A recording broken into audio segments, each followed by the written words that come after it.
السلام عليكم ورحمة الله وبركاته. لو بنلاحظ كيف في تردد في دورة المحرك، عم نشوف كيف تردد انه كان المحرك عم باخذ وعم بعطي. خلينا نفحص السيارة ونعرف ليش المحرك مش هادي على دورته الطبيعية. لو بنشوف كمان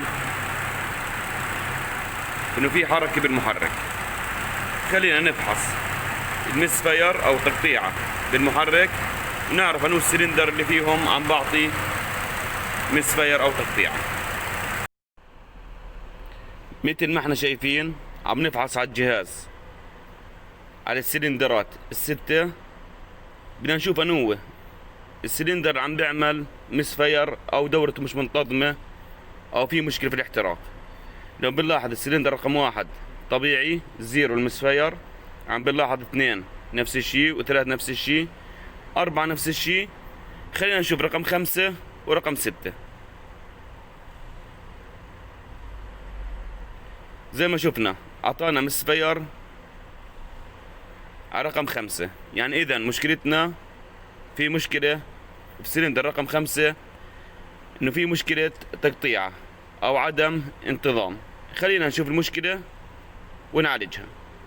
مثل ما احنا شايفين هلا هون السلندر رقم 5.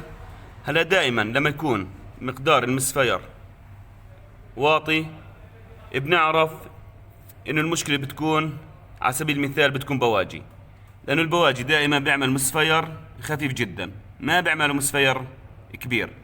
اما في حال لو كان في مشكلة انه المسفير عالي، بنعرف يا انه ضغط المحرك يا انه مشكلة في الكويل. خلينا نركب بوجية جديدة ونشوف هل انه المسفير بثبت ما في مسفير او انه في مسفير بيرجع مسفير. خلينا نشوف.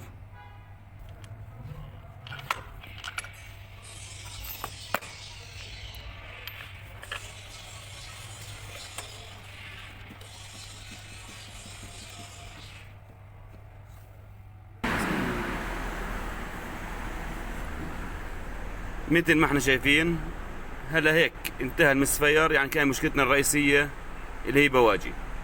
خلينا نبدل بواجي كاملين بكون افضل. بس حبيت اعطيكم هاي المعلومة ويعطيكم العافية، والسلام عليكم ورحمة الله وبركاته.